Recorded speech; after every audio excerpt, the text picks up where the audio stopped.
The shortfall in the nation's metering system stands at 5.3 million as at January 2019.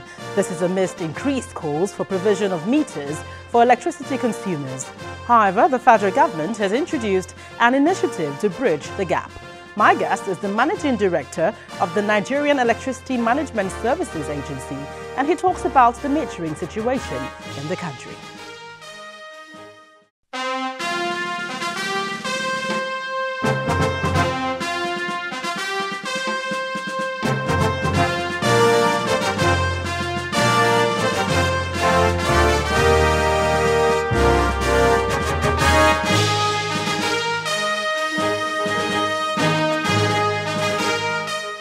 Hello there, welcome to Dateline Abuja. I'm Gloria Umezuke.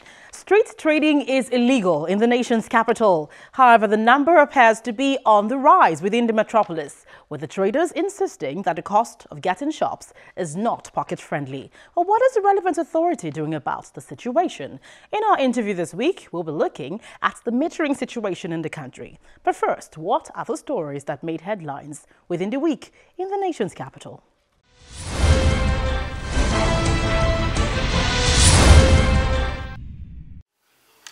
President Muhammadu Buhari has given assurance that he will put in all efforts to ensure the best for the country and its citizens when he begins a second term in office on May 29, 2019. He made the pledge when he received the Board of Trustees and Advisory Council of the Katsina State Development Fund, led by retired Justice Maman Nasser. I thank you very much for supporting me at home and supporting me with all your friends you made across the country, and for making my first term a success. I assure you that I will do my best in the second term, and we will work for Nigeria and all our peoples. Meanwhile, the federal government will engage the Saudi authorities over the killing of Nigerians, allegedly for drug offences in the kingdom. The chairman, National Diaspora Commission, Mrs. Abike gave this indication while reacting to the execution of a Nigerian woman by Saudi Arabia government over drug-related matters, which she described as pathetic and tragic.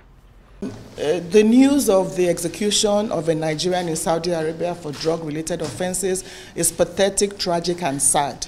We know that drug issues in Saudi attract the death penalty.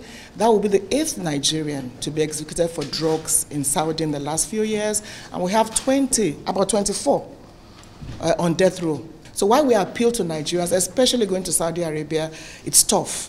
Obey the laws of the land. Even kola nut is treated as a drug.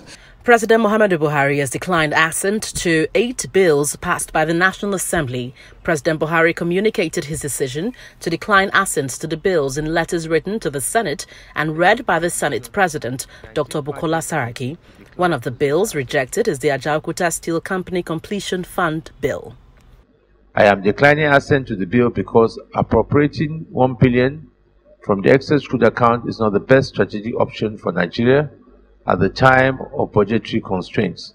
The nation cannot afford to commit such an amount in the midst of competing priorities with long-term social and economic impact that the funds can alternatively deploy towards. The suspended Chief Justice of Nigeria, Justice Walter Onoga, has closed his case at the Code of Conduct Tribunal. Counsel to Justice Onoga, Mr. Chris Uche, told the tribunal that having looked at the evidence and testimonies before the tribunal, the defense has come to the conclusion to close its case and will be applying to file its final address. The chairman of the tribunal, Mr. Danladi Umar, adjourned to the 15th of April 2019 for parties to adopt their final addresses. Meanwhile, the National Judicial Council has concluded its hearing on the petition against the suspended Chief Justice of Nigeria, Justice Walter Onoga, and Acting Chief Justice of Nigeria, Justice Tanko Muhammad. The NJC said it is abstaining from considering the allegations relating to assets declaration leveled against Justice Onoga on the grounds that they are sub judice. However, the judicial body reached a decision on the petitions written by the Economic and Financial Crimes Commission and others, thereby conveying its decision to President Muhammadu Buhari. The federal government is set to spend over 5.5 billion naira to train 12,000 youths under a scheme that is open to all Nigerians.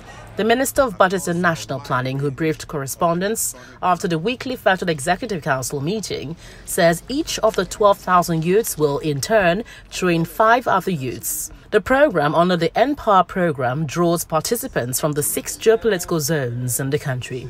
The training intends to transform the 12,000 beneficiaries from unemployed, underemployed trainees to employed citizens and entrepreneurs.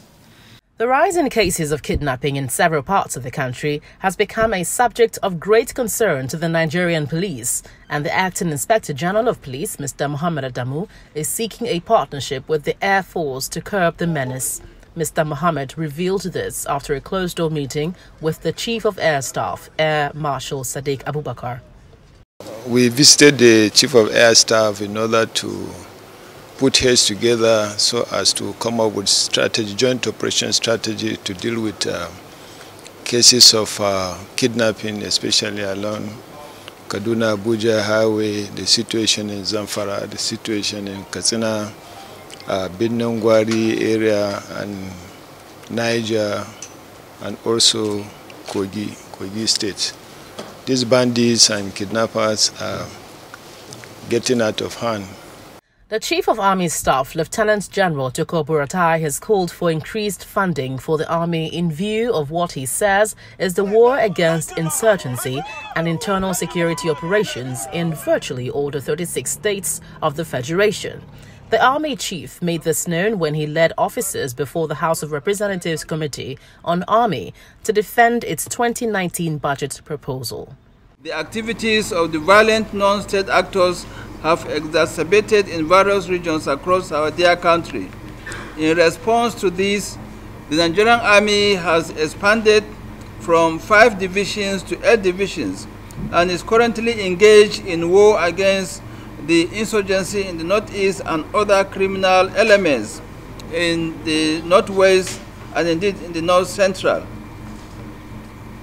The Nigerian Army, as it is now, is operating virtually in all the 36 states of the Federation.